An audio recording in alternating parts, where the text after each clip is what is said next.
I'm a different person to what I was. There was a time I thought, things, there are the number of things I could do. There was limitations, but now sky's the limit for me. I just think that, life is full of endless possibilities, and I think I will be going strength to strength.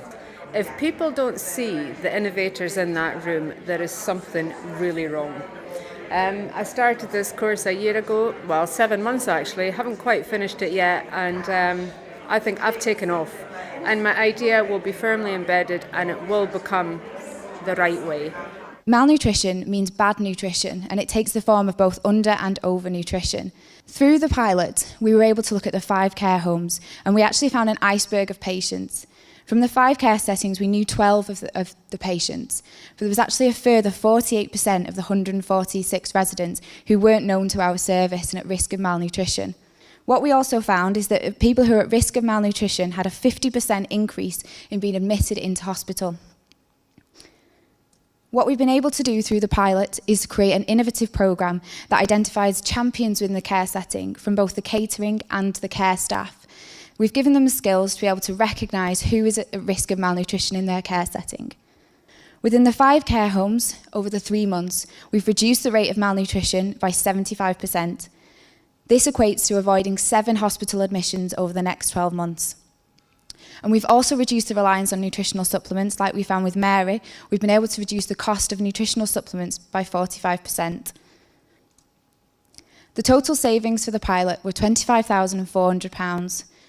The opportunities for growth that this course gives you are just absolutely amazing.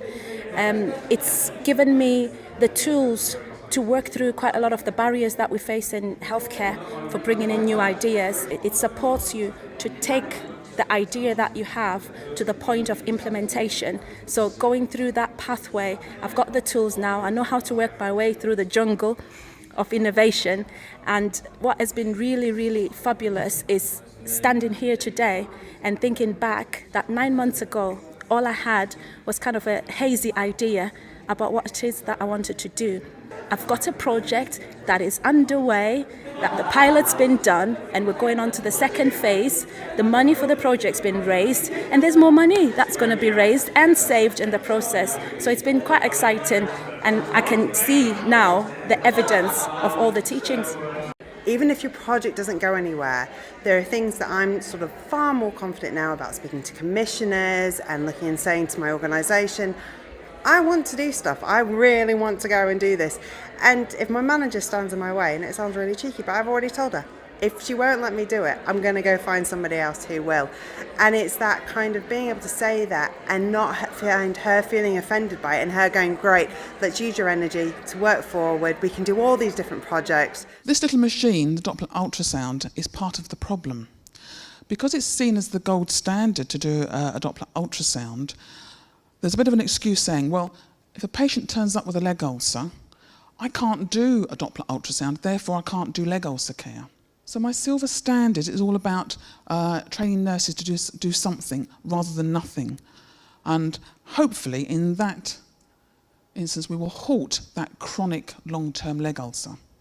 Olive's wound that developed over 12 months actually cost £32,400. When we started the treatment, the silver standard, and put it into these support bandages, we facilitated the wound to heal within 8 months at a cost of £3,200. That leg has gone on to heal completely, and it now costs about £200 a year to keep it in a compression hosiery and prevent that happening again. I'm basically blown away by some of the things that the participants on this programme have really given to us and shown us. And the fact that in the economic climate that there is at the moment, they're managing to develop new ideas and to find the money, which the NHS constantly says resources are scarce, we haven't got the money, we can't do it, and there's a kind of can't do it mentality, whereas the participants in this programme really can. And certainly Shirley, the nurse specialist that we supported with this, she said it's been a fantastic journey for her.